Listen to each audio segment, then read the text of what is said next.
Assalamualaikum warahmatullahi wabarakatuh. Kami dari kelompok 12 akan memaparkan hasil diskusi yang telah kami buat.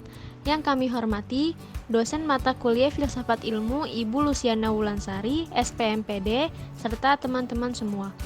Sebelumnya, kami akan memperkenalkan nama-nama anggota kelompok kami. Yang pertama, Febi Rizky Rahma Faiz dengan NPM 202001500421.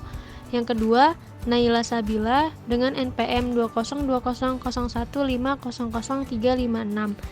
Dan yang ketiga, Retno Wulandari dengan NPM 202001500389.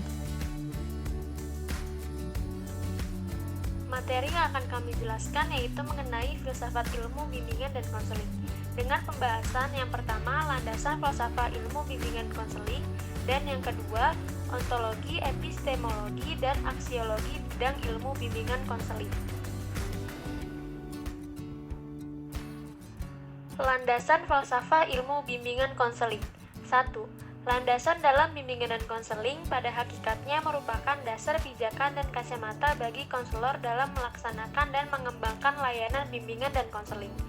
Filsafat sebagai landasan bimbingan dan konseling bermakna bahwa filsafat menyediakan dasar pijakan bagi bimbingan dan konseling untuk berdiri. Filsafat berusaha membimbing, mengarahkan semua praktek konseling karena praktek konseling yang tidak memiliki landasan filosofis akan mengalami kekosongan makna.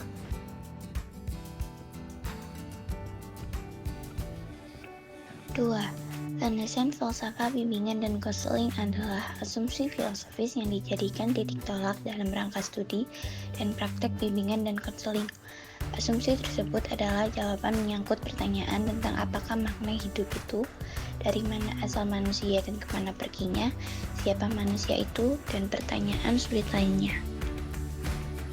Ontologi, epistemologi, aksiologi, bidang ilmu, bimbingan, dan konseling. Untuk membangun bimbingan dan konseling sebagai suatu ilmu pengetahuan dan mempersiapkan berbagai teori dan praksis dalam bidang bimbingan dan konseling, asumsi filosofis itu dijabarkan sebagai berikut. 1. Ontologi. Ontologi adalah suatu proses yang berkesinambungan dan merupakan kegiatan yang direncanakan dan sistematis dan terarah untuk pencapaian tujuan tertentu. Objek dalam ilmu bimbingan dan konseling adalah individu yang dibantu agar dapat menyelesaikan masalahnya. Individu yang sedang berkembang dengan segala keunikannya dan membutuhkan bantuan untuk diberikan bantuan dalam memberi pertimbangan keragaman dan keunikan individu.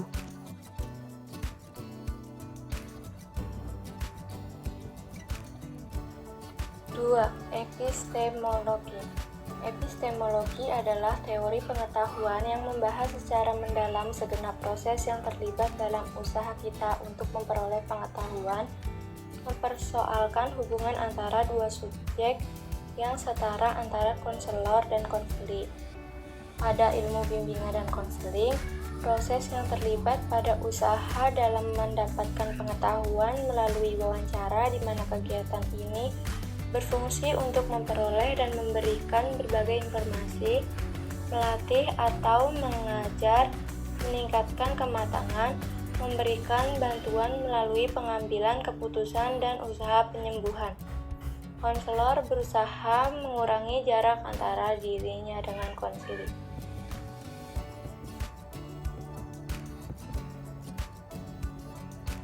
Aksiologi dari ilmu bimbingan dan konseling adalah untuk membantu individu agar memiliki pemahaman terhadap dirinya dan lingkungannya, pendidikan, pekerjaan, dan norma agama, mengantisipasi berbagai masalah yang terjadi dan berupaya untuk mencegah terjadinya masalah, menciptakan lingkungan belajar yang kondusif yang digunakan untuk memfasilitasi perkembangan siswa.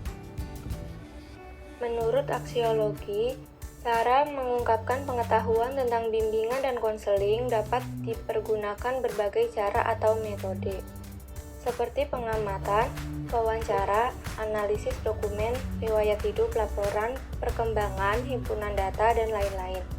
Prosedur tes dan inventory, analisis laboratoris. Kurang lebihnya mohon maaf. Wassalamualaikum warahmatullahi wabarakatuh.